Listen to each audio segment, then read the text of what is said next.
Bolsonaro. Já falei que sou imorrível.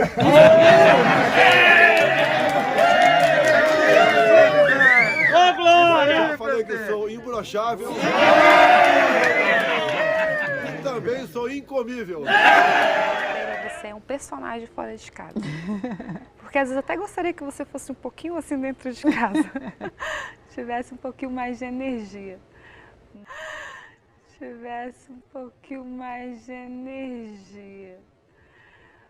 Tem uns idiotas aí, né? O fica em casa. Os idiotas, tem alguns idiotas até hoje ficam em casa. Se o Campos tivesse ficado em casa, esse cara tinha morrido de fome. Esse idiota tinha morrido de fome. É nóis. Com certeza. E daí ficam reclamando de tudo. Né?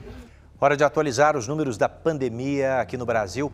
O país tem, neste domingo, mais de 15 milhões e 600 mil casos de Covid-19 confirmados. São 435.751 vidas perdidas. Em apenas 24 horas, 1.036 novas mortes. É muito importante. Diz não a PL 399. O que é essa PL? A maconha. Não podemos liberar. Isso é do parlamento chegar para mim, Veto. Engraçado, maconha pode, cloroquina não pode.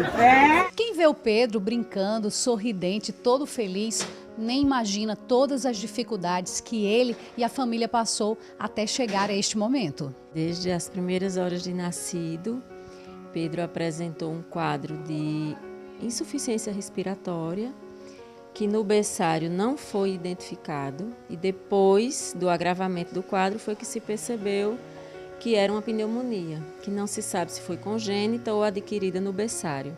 O fato é que essa negligência médica em não diagnosticar a tempo, ele tinha cerca de 20 horas de nascido, causou uma falta de oxigênio importante e ele ficou com uma lesão cerebral. Dessa lesão decorreu a síndrome de West, que é conhecida como epilepsia catastrófica da infância. Até os 4 anos de idade, dos 3 meses de nascido aos 4 anos de idade, Pedro tinha uma média de 40 convulsões ao dia. A descoberta de um tratamento novo e natural que tinha o extrato da cannabis como base foi uma tentativa ante a tantos remédios diários. A gente ouviu falar da cannabis de uma criança nos Estados Unidos que tinha síndrome de Dravet, que também é uma epilepsia muito grave da infância, e essa criança estava sem crises, né? As dificuldades para conseguir o medicamento traziam medo, mas os resultados já eram visíveis. Com os primeiros 10 dias de uso, Pedro teve uma leve piora, né, o que nos deixou bastante apreensivos, mas a gente já tinha uma rede de pacientes, alguns, né, em alguns estados do Brasil, ainda pouca gente, que estavam começando a usar e muitos relatavam essa situação de piora inicial. Após 10 dias, as crises de Pedro, que chegavam a durar meia hora, começaram a diminuir em tempo, né? Começaram 10 minutos, 5 minutos, 1 minuto, e ele ficou numa média de 20 crises de 1 minuto por dia, né? À medida que a gente foi diminuindo os anticonvulsivantes e aumentando a dosagem do óleo, ele foi zerando as crises, chegou a passar 11 meses sem nenhuma convulsão. O uso regular do óleo da cannabis trouxe qualidade de vida para Pedro e para toda a família.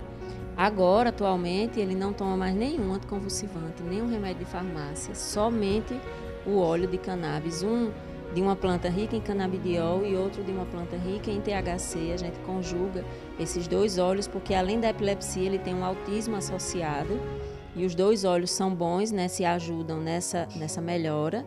E Pedro tem uma crise a cada 10 dias, que dura 30 segundos no máximo. E ele passou de uma plantinha, eu sempre digo que ele era uma planta, porque vivia na cadeira de rodas, só convulsionando, não sustentava o pescoço, não olhava para a gente, não usava as mãos, não existia. E Pedro está andando. A esquerda sempre pega uma oportunidade para querer liberar as drogas.